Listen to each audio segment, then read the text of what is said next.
Fable is a beautiful open-world action RPG, packed with drama, jeopardy, and high-stakes choices that change the world. But at the heart of Fable is a game within a game. An endless, interconnected life sim where you'll be remembered for changing people's lives, building property empires, manipulating the economic fate of entire settlements, and more. And as you do all this, you'll build different identities and experience a complex, nuanced morality that is so much more than good versus evil.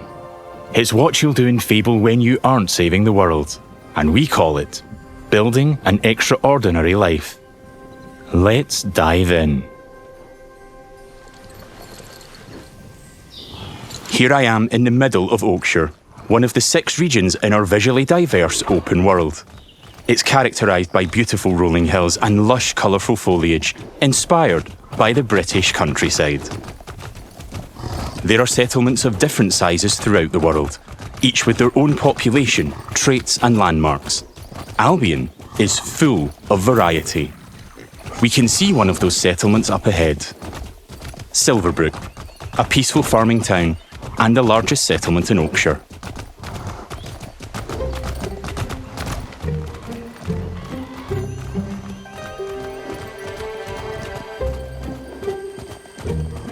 Silverbrook is all about farming, so it has an almost unhealthy obsession with vegetables, which can be seen in every detail of the environment. It's in how the villagers have decorated their houses, their shops, and their streets. It's even in how they dress their scarecrows. When I enter a settlement, I quickly run into the beating heart of Albion, its people. There are over 1,000 handcrafted, fully voiced NPCs, each one with their own job, home, routine, relationships, and memory. None of these villagers are scripted dressing. They have emergent behaviour powered by real-time systems. They go to work, they go to bed, they have hobbies and families. Sometimes, they just want to spend time in the pub.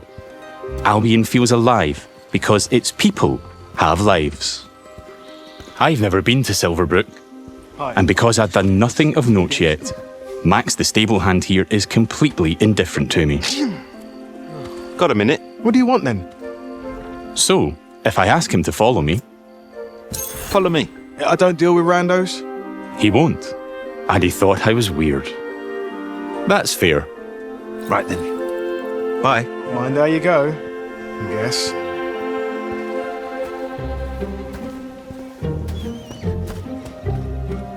In the story, I'm here investigating if there's a connection between Isabel, the powerful red-cloaked hero I'm pursuing, and the strange magical incidents being reported in Silverbrook. Is that a hero? Hey! Over here! I've heard something about giant vegetables and a hero called Arden who lives nearby. Maybe they could help me find Isabel. And it seems there's a bit of a commotion in the town square. Let's see what's going on. Someone needs to tell this little brat what's what. Oh, hero, can you do me a favour and get this bloody kid away from me? No! I won't let you kill Colin! Hero! You have to stop him! Look, kid, I'm a butcher, and Colin's just a pig. Do I need to spell it out? But I'm not like all the other pigs, am I, John?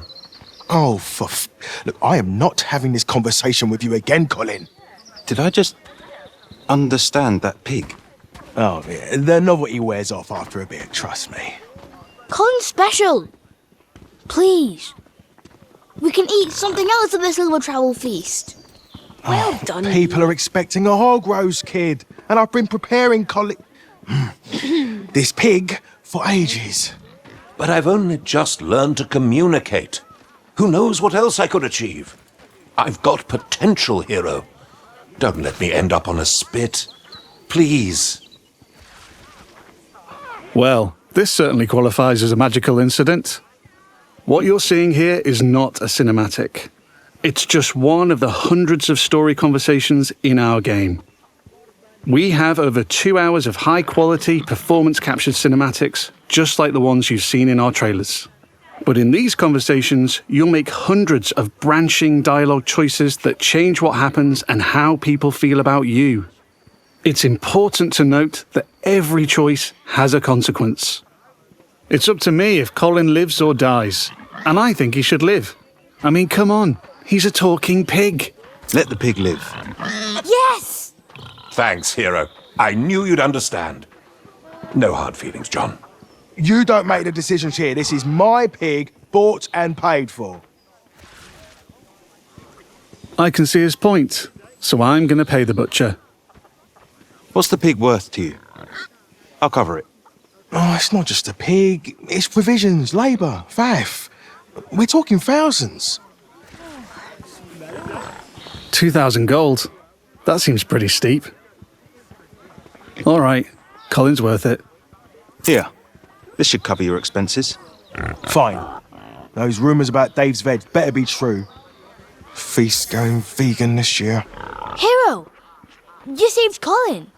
Mum gave me these, but I think you deserve them more. Thanks.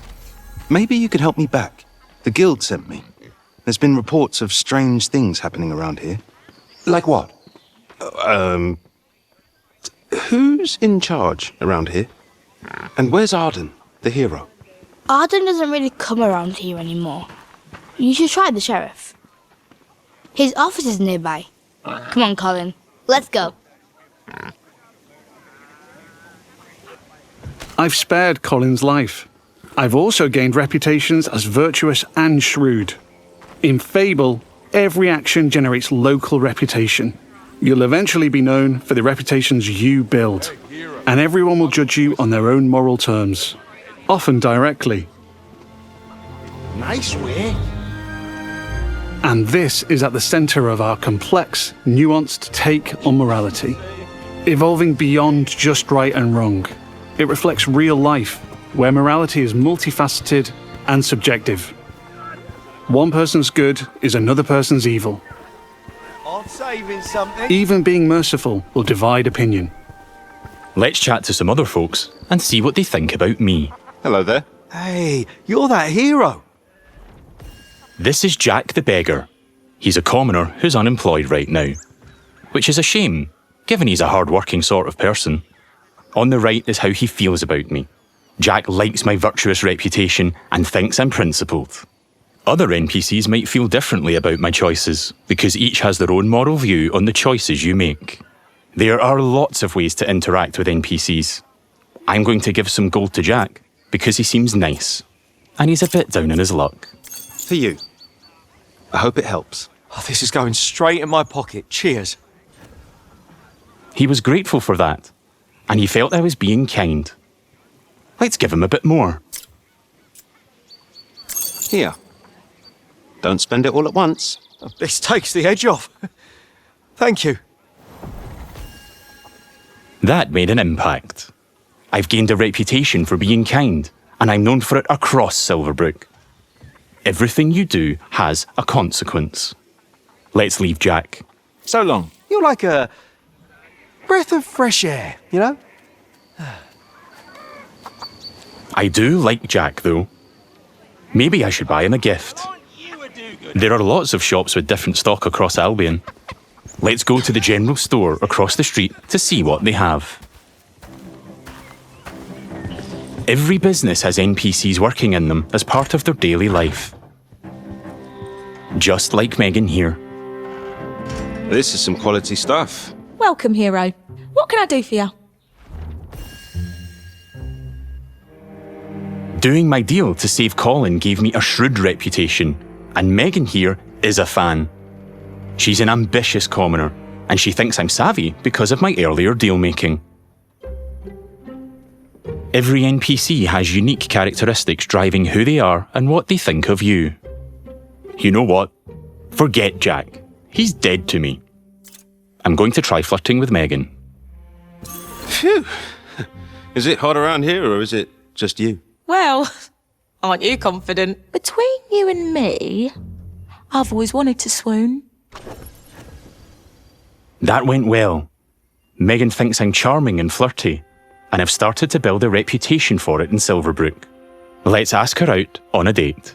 Do you want to grab a drink or something? Would you believe you're almost what I'm looking for?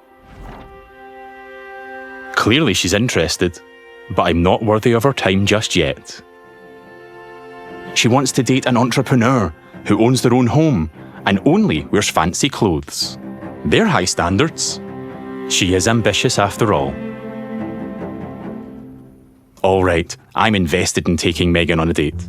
Let's go. I'll be back, I'm sure. You have a smashing day. First, I'll need to buy a business to get a reputation as an entrepreneur. In Fable, I can literally buy any business. I could buy that bakery across the street, or around the corner, I could buy one of the stalls. But you know what? I think I like the pub. The Silver Trough. It's simple to buy a property. Interact with the deed outside the front door to see income, price, and the number of people employed there. To be honest, I've always wanted to own a pub, so let's buy it. Maybe this is the start of my business empire. I'm a proud new pub owner. Now I can set prices and wages, and I can manage the staff. Every villager performs differently. Here, Susan the bartender is great with customers because she's caring. And that's giving my pub an income boost of 10%. Thanks, Susan. The pub's understaffed though. As the new owner, I should probably sort that out. And guess what? I know just the hard-working fellow. Let's go back to Jack the beggar. They're so pure.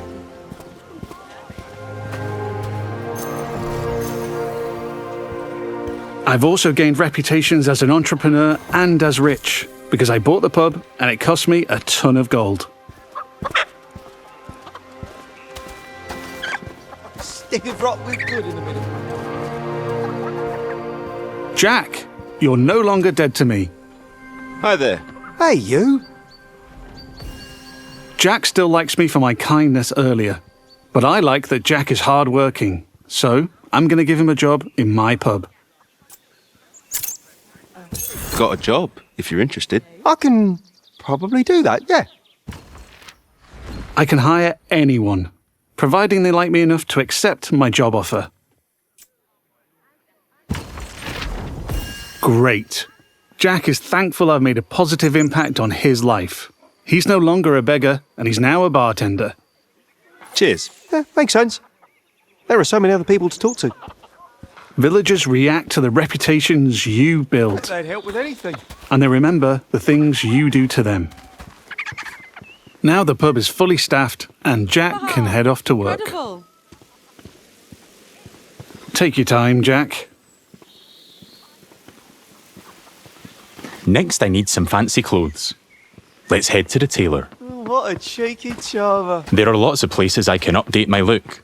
Tailors, hairdressers, tattooists. And every settlement has different options available. There are rare outfits to discover in the more dangerous parts of Albion too. There are tons of options to create a unique look for your hero.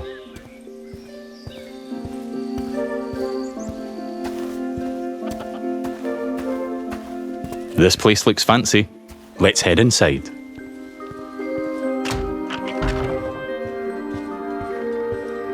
This is the tailor, Rhiannon. So much choice on offer. We're closing soon.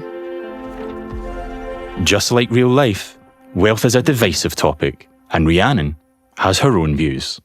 In stark contrast to the ambitious Megan, she's very much not a fan of rich entrepreneurs, and she thinks I'm out of touch. Which makes sense, given she's humble. Let's have a look at what she's selling. Fancy clothes, hopefully. Can I see your stuff? Don't waste my time. Rhiannon's jacking up the prices by 80% just for me. Looking closer reveals why. That's just how much she hates me. This is just one example of where your choices ripple through all the interconnected systems. And here I've got our character customizer. I'm free at any time to find a wardrobe and change a bunch of different things about myself. I can change my skin tone, body, head, hair, and lots more. In the tailor, I can only buy clothes, But there's over 120 different shops in Albion, each with their own stock and items to buy. Let's finish my outfit with some fancy shoes.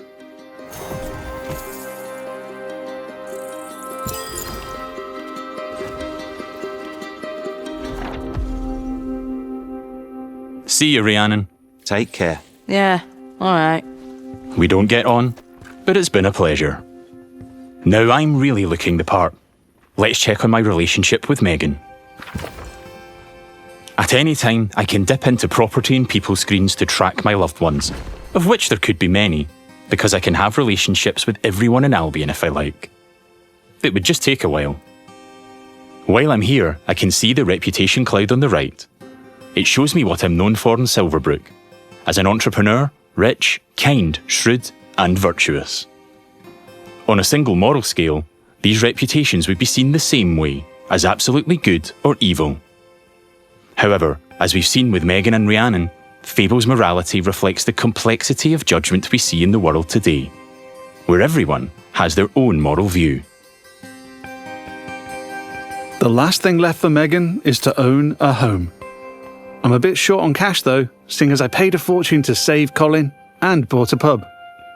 But since I've bought it, I've been earning passive income, so let's swing by to collect it. The people of Silverbrook all have their own nuanced, subjective view of who I am and what they think of me. But if I don't like my reputations in Silverbrook, I can pay the town crier to change them. I give them gold, a lot of gold, and they spread a new reputation for me. If you're rich enough, you can change what people think of you. Here I am at the Silver Trough, now under new management. Let's head inside and check in on our employees. Wow. There's Susan, my star bartender from earlier. Well, aren't you a do-gooder? Hey, you. Working hard? Just who I wanted to see. You. Oh, she fancies me because she thinks I'm compassionate. Sorry, Susan. I only have eyes for Megan. Keep at it. You and me, boss. You and me. Hey. And there's Jack. Let's say hi. How's it going? Just working. You know me. I knew you'd work out, Jack. He is a hard-working commoner after all. Keep up the good work. Farewell. See you, boss. Things seem to be ticking over in here, so I'll head downstairs to the income chest to collect my profits. Looking good. There's an income chest in every business I own and every property I live in. It means I don't have to go to each individual place, and I can collect all my income from any of them.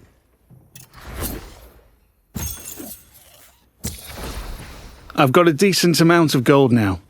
Time to pick off the last thing on Megan's list. Owning my own property in Silverbrook.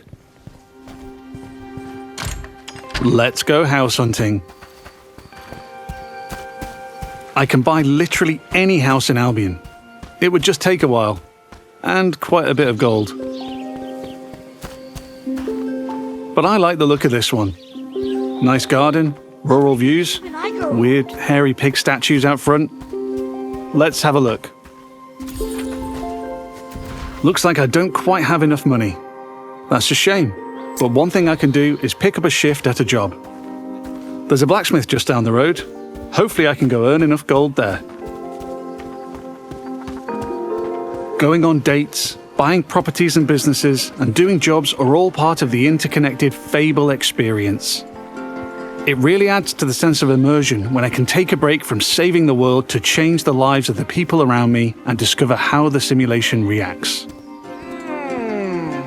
I could play this part of the game forever, and I'd never run out of systemic toys to tinker with. There's a couple of jobs to take on across Albion, but today I fancy a try at blacksmithing. It's as simple as walking up to the anvil to start a shift. No prior experience required.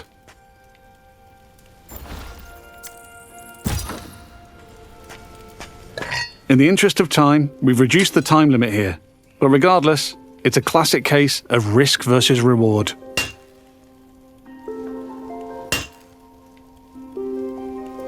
I'm constantly having to balance speed versus precision, while trying to earn as much as I can.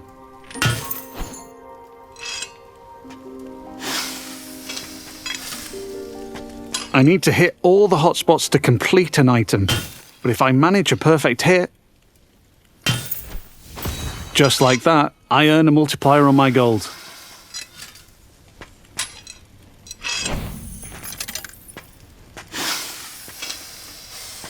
That's a successful shift completed. I can return to the blacksmith anytime to earn more gold and gain blacksmithing experience while building my reputation. I've now got just about enough gold for the house. Let's head back down the street and buy it.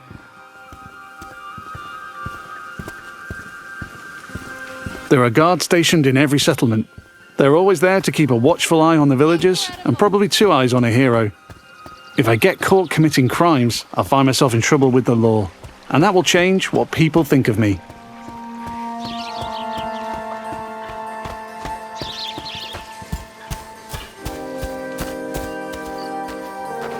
We're back. Let's buy the house.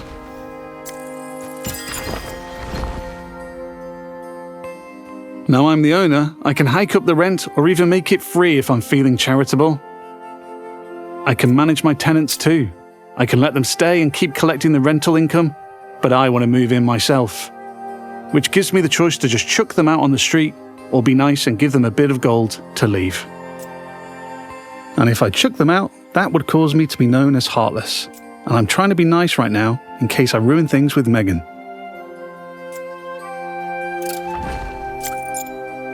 And now I'm free to move in.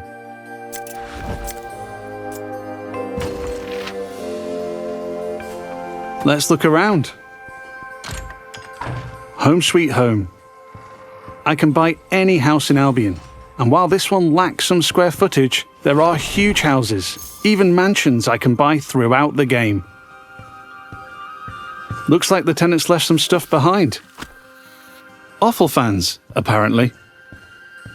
Wherever I live, I have access to my income chest and wardrobe, so I can collect all my gold and change my appearance whenever I like. That was the last thing on Megan's list. Let's head back to the general store. Fable has a dynamic time of day that changes what people are doing throughout their routine.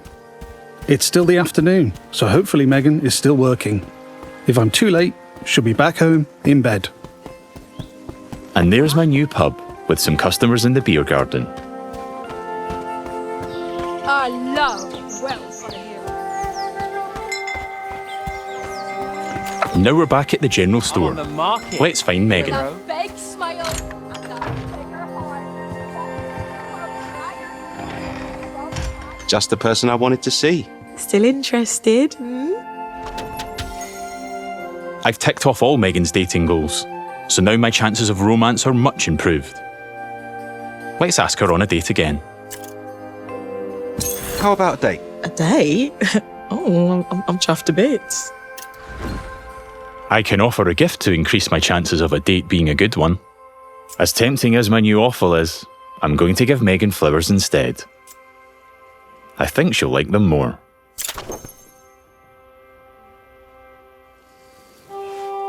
Here we are on a date at the Silver Trough.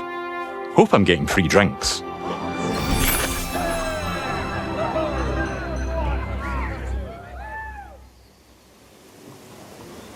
Looks like it went well. That was quite the date, hero. Loved it. Hey, you. Oh, hero.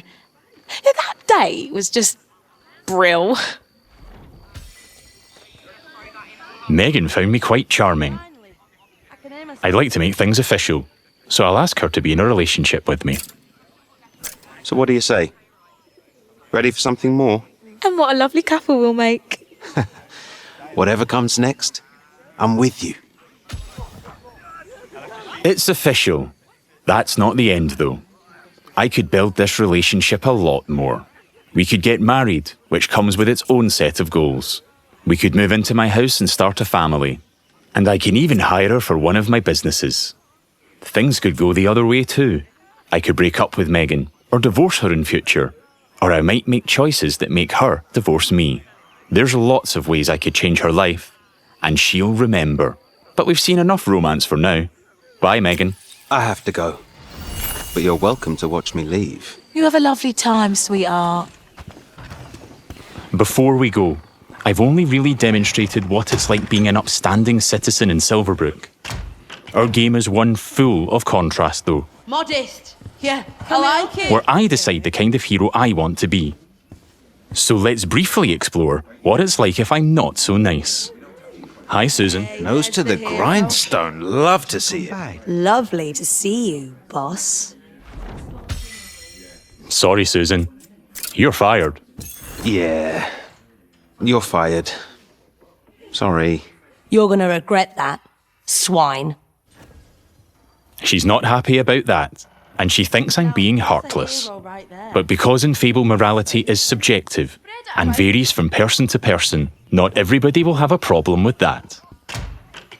There might even be someone who fancies me because I'm heartless. Villagers also react to my physical actions. If I start firing arrows around the place, they'll start to perceive me as reckless.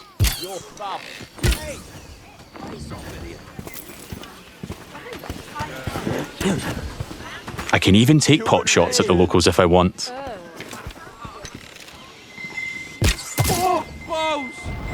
And now I've gone too far, but I'm in the mood for a fight.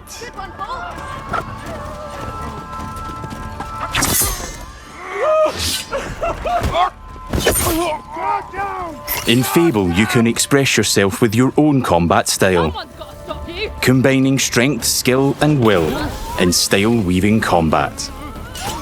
You choose the weapons, skills, and abilities you want to use and blend them seamlessly together.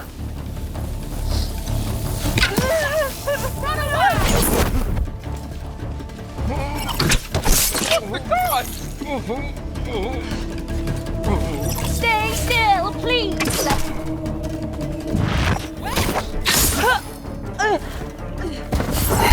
Do I kill the wife?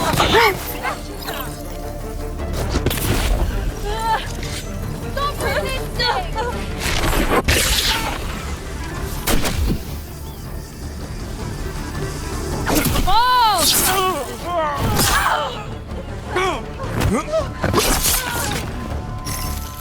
I'm putting up a fight, but backup will keep on coming until I leave Silverbrook. Peacefully or not. I think a tactical retreat is probably for the best. Now I have a bounty on my head which will grow with more crime. I can immediately pay it or pay a reduced fine if I spend long enough out of town. My reputations don't disappear with my bounty though. Once I'm known as a killer and a criminal, it'll stick with me until I put in the work to change what people think. Or until I've made an expensive visit to the town crier. Because the people in Albion remember what you do.